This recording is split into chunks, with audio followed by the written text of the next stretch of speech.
Jessore general হাসপাতালের চিকিৎসকরা এক মানবিক দৃষ্টান্ত স্থাপন করেছেন। এইচআইভি পজিটিভ এক আন্তঃসত্ত্বা নারীর সফল অস্ত্রোপচারের মাধ্যমে একটি পুত্র সন্তানের জন্ম দিয়েছেন তারা। স্বজনদের বরাতে জানা গেছে 2018 সালের মনিরামপুর উপজেলার এই নারীর অ্যাপেন্ডিসাইট ধরা পড়ে। শহরের একটি বেসরকারি ক্লিনিকে অস্ত্রোপচারের মাধ্যমে তিনি সুস্থ হন, কিন্তু পরবর্তীতে তার শরীরে রোগ প্রতিরোধ ক্ষমতা হ্রাসকারী এই ভাইরাস শনাক্ত হয়। এরপর গোপনে চলছিল চিকিৎসা।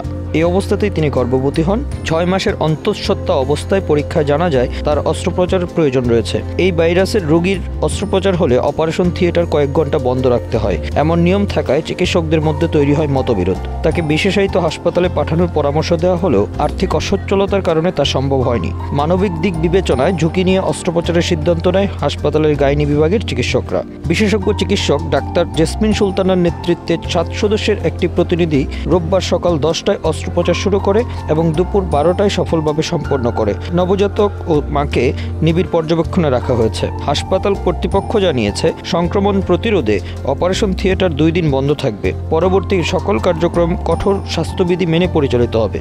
এই অপারেশনটি যশোর জেনারেল হাসপাতাল দ্বিতীয়বারের মতো এমন আক্রান্ত রোগীর অস্ত্রোপচার। অপারেশনটা সফলভাবেই করা হয়েছে। এখন পর্যন্ত এই ইন্টারভিউ দেওয়া পর্যন্ত মা এবং শিশুটা সুস্থ আছে। একজন ছেলে বাচ্চা হয়েছে এবং এইটার যেহেতু ম্যানেজমেন্ট চলমান রয়েছে, আমরা পর্যবেক্ষণে রেখেছি মা এবং শিশু দুজনকেই। আমরা আরও 2-1টা পরীক্ষা নিরীক্ষা করবো। বাচ্চাটারও ভাইরাস কী অবস্থা আছে সেটাও আমরা দেখবো, মার অবস্থা সেটাও আমরা দেখবো। সার্বিকভাবে আমাদের কার্যক্রমটা সফলভাবে আমরা উত্তোলন করেছি। এখানে একটা চ্যালেঞ্জ ছিল যে আসলে 300% বেড অকুপেন্সির একটা হাসপাতাল, 3 গুণ বেশি রোগী থাকা হাসপাতালে SOP standard operative procedure maintain করে অপারেশন করাটা কঠিন ছিল। সেটাও আসলে আমরা করেছি। ওটি আমরা কিন্তু একটা বন্ধ রাখবো 2 দিন, এবং সেটা আমরা ভাগাভাগি করবো হচ্ছিল এমার্জেন্সি যদি অপারেশন আছে সেটা ভাগাভাগি করবো হলো জেনারেল সার্জারির সাথে গাইনি। তো সেই ক্ষেত্রে হয়তো রুটিন অপারেশনগুলো পিছায় যাবে। তা সেটা একটু তো সেবাগ্রহীতা কিছুটা তো একটু কষ্টের মধ্যেই পড়বে, কিন্তু মানবিক কারণও একটা আছে যে চিকিৎসা সেবা পাওয়া একটা বিষয় আছে, তাকে তো অন্য কোনো জায়গায় পাঠানো কঠিন হচ্ছিল। সব মিলায় আমরা ব্যালেন্স করে অপারেশনটা করেছি।